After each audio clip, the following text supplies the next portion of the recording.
A big welcome to Alan Cozen and Adrian Sinclair, co-authors of the McCartney Legacy, Volume 1, and what we're going to be talking about now is Volume 1 and the forthcoming Volume 2. Welcome, welcome. How do we follow that? That's all I'm going to say. That was really amazing. Great concert. And we are followed by Lawrence Juber, so we have some musical... He's got an easier job. Yes. All right. I'd like to ask you just take a minute or two to explain who you are. We have author, co-authors, collaborators on a major work. I personally can identify with the whole process of being a co-author with my co-author, Harry Castleman. We did multiple Beatles discographies. We're currently working on a book about the history of television, 4th edition. End of my plug. Let's go directly to tell us a little bit about yourselves. Start with you. Well, my background is actually in documentary filmmaking. And 10 years ago, I decided I wanted to do something a little different, what you would call probably a side hustle. And my passion has always been the Beatles, and I love Paul's music. Can you not? Really? You can? Okay. Go ahead. So basically, I started working on what was going to be a sessionography of Paul's music, and it kind of snowballed into what became the McCartney Legacy Volume 1. Yeah. And I'm going to hold this for you so your hands are free.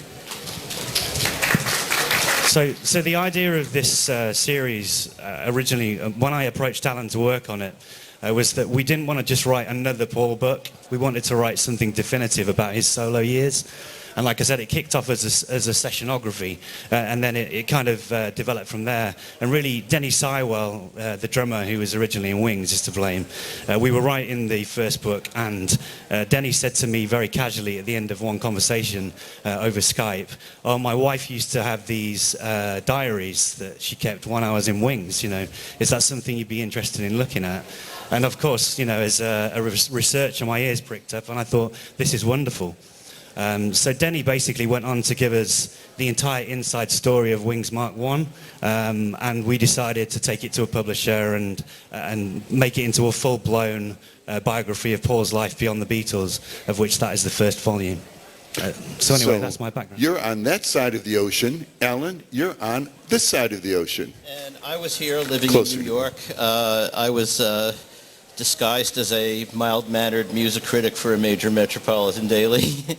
I worked for the New York Times for 38 years and mostly covered classical music, but I was also basically the Times' Beatles desk because our pop guys were interested in stuff mostly that happened either before 1960 or since last Tuesday.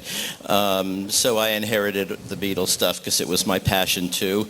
Adrian and I participated in a lot of sort of online forums where we knew each other, and he asked me when he was going to do this sessionography if I would do sort of biographical wraparounds for each of the albums. And we had no idea how complicated it was, and we had no idea really how inextricably linked Paul's life and his music and other art, which we'll get to in later volumes, is because everything he does somehow comes out in music. So essentially, this book and a subsequent volume are taking what started as just information and turning it into story.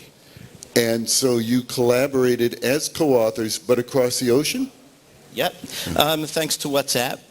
Yeah. Very good, very good. All right, there are two ways I want to get into this. You suggested one before we sat down here. The date, today's date, but a different year. So tell us about how you're beginning Volume 2 of this McCartney project. Yeah, so we end the first volume with Paul recording and releasing Band on the Run, which obviously went on to become a phenomenal success. But the second book actually starts on the 11th of February 1974, so 50 years ago today. What are the chances of us being on the stage on the precise date that our next book starts? Well, we'll save that for Volume 3. Alan, what was so special about that date?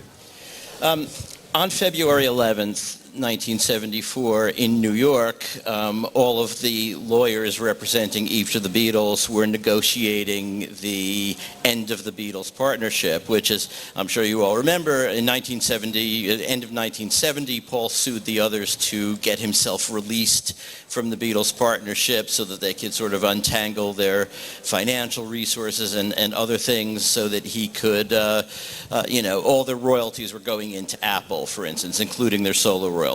He wanted to disentangle that since John said he didn't want to do the group anymore. But it took quite a long time to do that. And in 1974, Paul had won the case in 1971. In 1974, they were still negotiating how to disentangle everything. And the book opens on the day when they're having this meeting. Paul and Linda are up in Scotland, and Paul calls Lee Eastman, his father-in-law / lawyer, to hear how things are going, because until the 11th, everything was very promising. But on the 11th, John's lawyer said, by the way, John wants, he had another huge financial demand, which put the negotiations in disarray. And then you flip back and tell the story of Paul McCartney, professional musician, creative artist, living the life for what, the next 10 years or so, going into, I think you take this to 1980, I believe, the volume 1980. Okay, so John Lennon once said, Paul wants a job. When he'd ring them up and say, oh, lads, we should be doing some other project now. Why can't we just enjoy ourselves? Okay, Paul, fine. Let's do another project. So as you were going through the history from Band on the Run to the end of the 70s, how was Paul doing at that job? Was he happy? Was he satisfied? And what about the Wings? So those are a number of threads that will play themselves out. But what were some of Paul's goals during that period, post-Band on the Run, and did he meet them? Well, I mean, he kicked off 1974 by trying to recalibrate Wings by recording a stealth Wings album with his brother, Mike McGear. So he brought in Jerry Conway on drums and Jimmy McCulloch as a guitarist, and they recorded the McGear album. But really, it took about 6 months to recalibrate Wings. And, I wouldn't say that Paul was particularly happy during that time. We've heard that even when they recalibrated Wings and went to Nashville in June, July, that Paul often would go out for walks on his own because he was so depressed. And you wouldn't think for a man who had a #1 album in America with Band on the Run that he would be depressed. But yeah, it took a long time for Paul to get his smile back in the 1970s. Probably by the end of the 76 tour was really when Paul kind of hit that high again. And so it was artistic success that put the smile back? Well, there were probably various threads within Paul's personality at the time. He would have been quite happy with the success of Band on the Run. He would have been quite happy with the fact that even though he had to be talked into releasing singles from Band on the Run, that they were hits too. But he was frustrated about the new version of Wings coming together, because they went to Nashville basically to woodshed. And they were having a really hard time for a number of reasons. There were some interpersonal frictions and all kinds of other things were happening down there, which we chronicle pretty closely. In great detail. Yeah, and I think that once it even took a while. The version of Wings that he had in Nashville still needed a little tweaking. And so that didn't happen until really they were in New Orleans working on Venus and Mars. And so Venus and Mars is the follow-up to the hugely successful Band on the Run.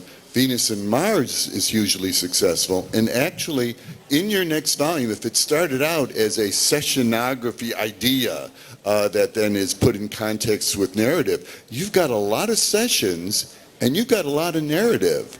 What was probably, do you think, for yourselves as storytellers, the high point of the upcoming volume, artistically, successfully, etc.? And do you think it coincides with Paul's high point during that era? Well, I mean, in terms of commercial success, it was Band on the Run, you know, obviously topping the US charts 3 times.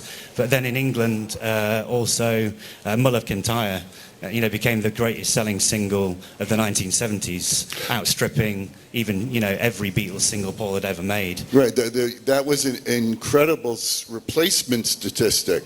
Best all-time selling single, She Loves You. New best all-time selling British single, Mull of Kintyre. That was pretty amazing. Go ahead. It is.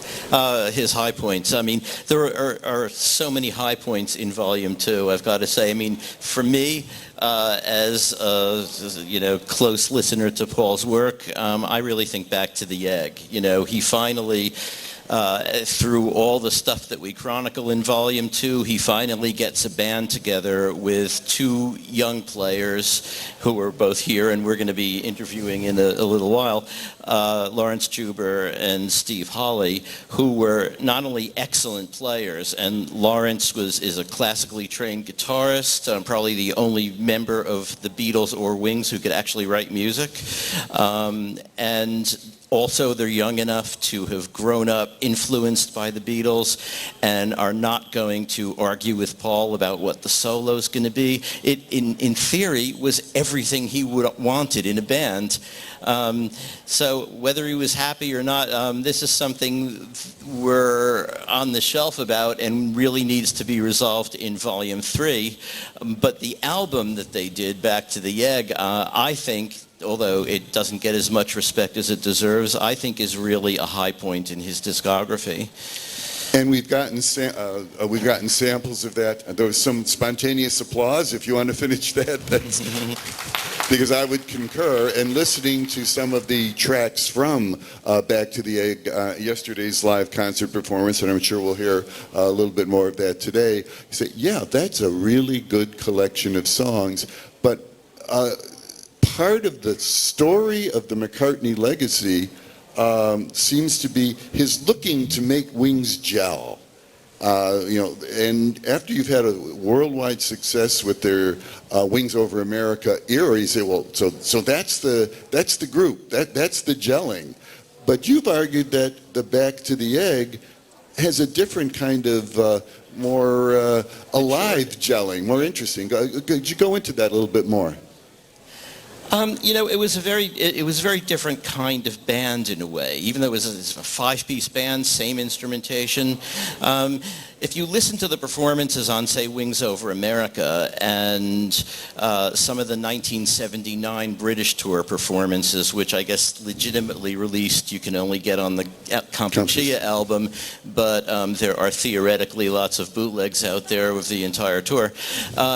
You hear a band that is playing in a way that has a very sort of comfortable sound that is very different than the Wings Over America version of Wings. So, you know, and I think that it really kind of gelled, whether the public did or whether Paul did. I think Paul recognized it for what it was. But he had other things going on in his mind as well, and some of that is in Volume 2, some will be in Volume 3. But, you know, the different personalities have a lot to do with it, too. And a band that had Jimmy McCulloch and Joe English, just for starters, is going to have different kinds of issues than a band with Lawrence Juber and Steve Holley. Because Joe English had problems being away from America. He was an American, and unlike Linda, he did not adapt to England very well. And Jimmy McCulloch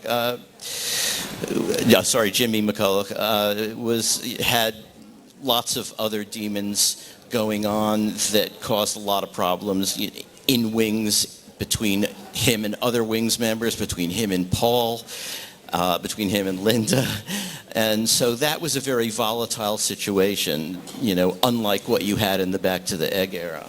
And it all comes back to the music and the perception and presentation of the music, which is very different in Great Britain versus the U.S. So could you talk a little bit about the perspective on everyday pop culture that you might bring that would be different from Alan's perspective as you were putting together this story?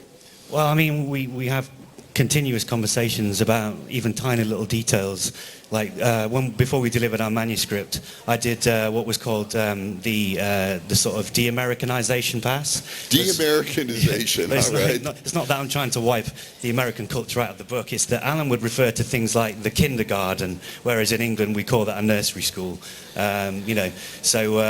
yeah, that we, being an international collaboration, that does give us an advantage, from that perspective.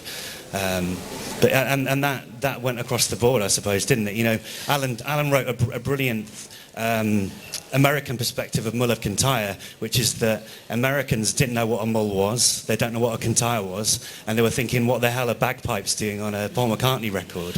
So DJs flipped the record over and played Girls' School, and it still didn't do very well on the hit parade in America, whereas in England, the Brits embraced the bagpipes, and it rode up the charts for weeks and weeks and weeks.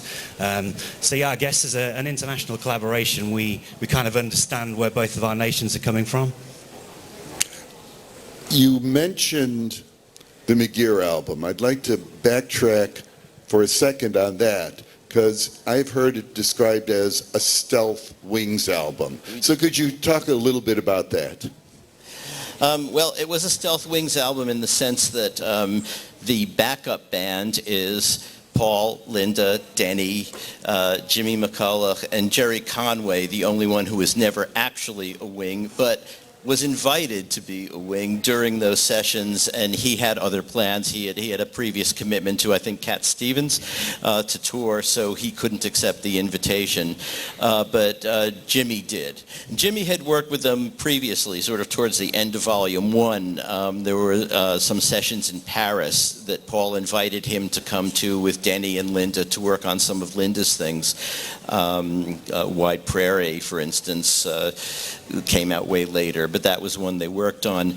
Also, Paul and Mike wrote almost all the songs together. The two exceptions, one was Sea Breezes, which was a Brian Ferry track, and the other was a collaboration between Paul and Roger McGough. From Mike McGear's previous group, Scaffold. Yeah.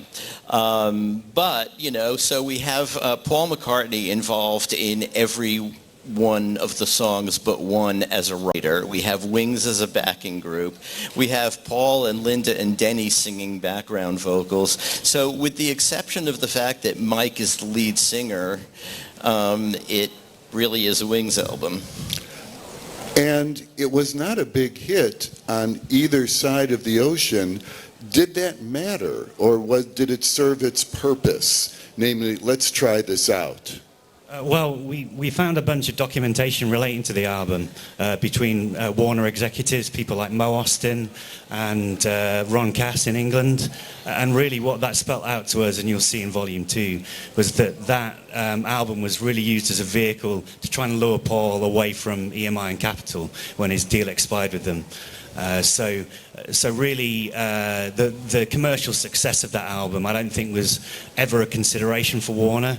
We found letters that said things like, you've got to consider the bigger picture, which really the bigger picture was getting Paul McCartney on Warner Records. And they were still courting Paul as late as 1979 when he signed for Columbia. He signed with Columbia at what was then a record-setting amount. Talk a little bit about how that would take him towards the end of your Volume 2 on yet another high. Look, I'm one of the most successful signages, artist signings in music history. Talk a little bit about that deal. Well, sure. It was something like a $20 million deal. It had a royalty rate that was quite a lot higher than the average royalty rate in the record industry at the time. It included other interesting blandishments that you can read about that were quite lucrative. And yeah, so you would think that that this was, from Paul's point of view, something to be just thrilled about. And most artists who are just thrilled about their new record deal will, at least for a while, do anything the record company says to help, sell the stuff. But with Back to the Egg, Paul didn't. He sent Lawrence and Steve, the newest members of Wings, to come to the US and in Europe to do all of the press for the album, which is actually kind of weird, But the idea was that we were introducing the two new guys, but still the label, you would think, for what they were spending on Paul, would have wanted Paul to actually come. But in addition, Columbia was also getting Paul's back catalog once his deal with Capitol expired, because Capitol had those records for a certain amount of time. And then they would go to Columbia, which would have them for a certain amount of time. So it was a very complex deal, which we get into in great detail, because we do everything in great detail. And the devil is in the devil is in the details. Well, you have to give your favorite quote, and this is a quote about this first volume, but I think that spirit does carry over into the second volume. Yes, the Mail on Sunday in Britain said, "If the devil is in the details, the McCartney legacy is positively satanic." All right, we just have a couple more minutes before we will welcome Lawrence Juber to the stage here. But let's go back to Paul McCartney, superstar. There are so many ways that he was able to express himself, and you talked about the detail that you've been able to dig through, correspondence and such, to fill in all of the gaps. So he was doing videos, he was doing